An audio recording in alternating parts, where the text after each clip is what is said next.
Hey Facebook, this is Boris Sanchez. We're on Facebook Live from Palachicola, Florida. This is as close as we can get to where the storm, this Tropical Storm Hermine, is going to hit overnight. By the time it gets here, it's going to be a hurricane. So we're answering all your questions and bringing you a live report. As you comment questions, I have a producer here, Tessa, who's going to feed me your questions, and I'll be happy to answer them. About less than an hour ago, Florida Governor Rick Scott gave a press briefing warning people, saying this is life-threatening. Though it is only a Category 1 hurricane, it's still a hurricane. We're expecting 11 to 20 inches of rain in some spots, winds of up to 75 miles an hour. That's a lot of strength for a storm, and a lot of water, too, especially for an area that is relatively low-lying. There's a lot of flood-prone areas around us and marshes as well. That can definitely be impacted by this storm. Where we're standing right now is kind of a dock.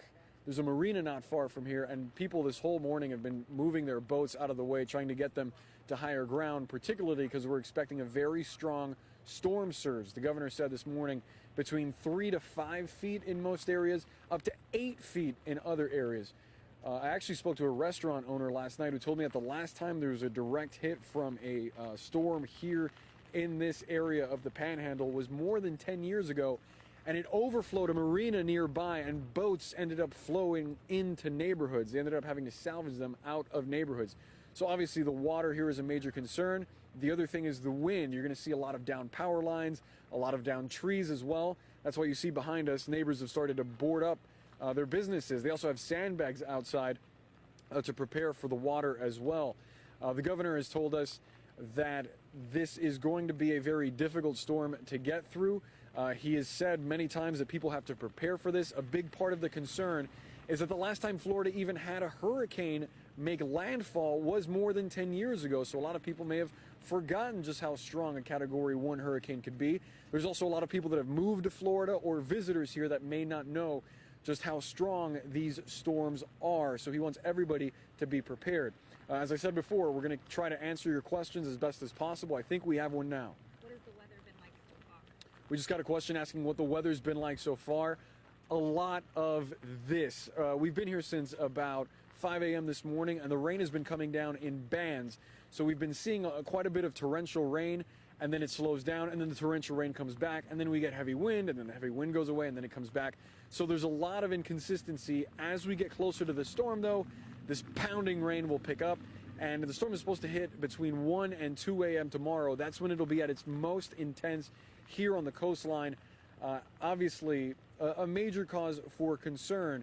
It's interesting, though, when storms like this happen. I actually grew up in Florida, and I can tell you, some people get very, very prepared. They do everything they can to be ready, packing everything from, flashlights, food, water, just about everything you can imagine, boarding up their homes. Other people don't prepare quite as much. I actually saw a couple of families out here this morning that were taking pictures and just having fun. One lady who had her camera, I asked her, are you hunkering down for the storm? And she said, no, that this wasn't her first rodeo. She was just here to take pictures. So it kind of shows you how people are approaching this. Obviously, the governor would prefer if folks stayed home and did their best to prepare. A message that he put out that I thought was really important for people to keep in mind. As the hurricane is happening, they can't rescue you. The 6,000 emergency officials that are here to try and help people will be ineffective in the middle of a hurricane. So you have to be responsible for yourself and do the best that you can to be ready for the storm. I think we have more questions. What parts of Florida are impacted and where else? What parts of Florida are impacted and where else? In Florida, we're looking at an area that stretches from Pensacola in the Panhandle all the way down to Tampa on the Gulf Coast, the west side of Florida. There's already been flooding there. They got about 9 inches of rain already.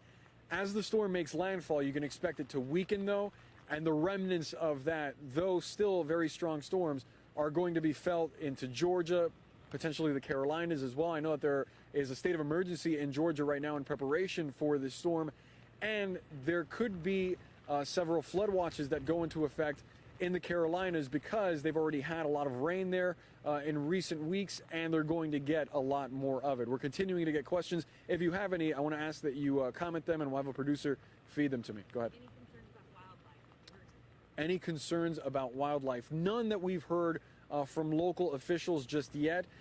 It's not something that tends to be a problem in hurricanes. for whatever reason, the real issue when it comes to wildlife is the aftermath. I recall many years ago, several zoo animals had to be put back in zoos after there were hurricanes in South Florida. You also have the issues concerning pets. A lot of people don't know what to do with their animals. It's probably a good idea to let them inside, probably a good idea to have, when you go out and get your flashlights and that kind of thing, to also get pet food, because you don't know what roads are going to be closed in the next couple days. You don't know if you're not going to have power in the next couple days. So it's better to plan ahead and just be ready. We have more questions now. Where are you going to be when the storm hits? We are going to be here. We're going to be live on CNN International if you want to watch us all night long, chasing this storm, monitoring it. We're actually at a hotel down the street from here.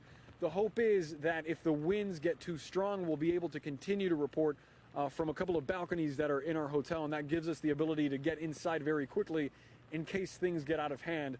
Obviously, you don't want to be caught out in 75-mile-an-hour winds. I think we have more questions now. Guys, keep feeding us your questions. We're going to keep trying to answer them as best as possible. If you're just joining us, again, we're following Tropical Storm Hermine. It's going to turn into a hurricane overnight. The governor of Florida, Rick Scott, has put on a state of emergency for more than 40 counties in the state. He's trying to get everyone to prepare. He says it's critical to prepare for this storm because, obviously, even though it's a Category 1, it is still a very strong storm. We're expecting up to 20 inches of water in some spots and very, very, very strong wind. I think we have more questions now. What time are we expecting the storm to hit? This is an interesting question because it's almost a moving target. When we first heard about this storm, we were told it was going to hit at about midnight. Since then, it has started moving later and later. Not long ago, we heard 1 a.m. When the governor just spoke about an hour ago, he said potentially 2 a.m.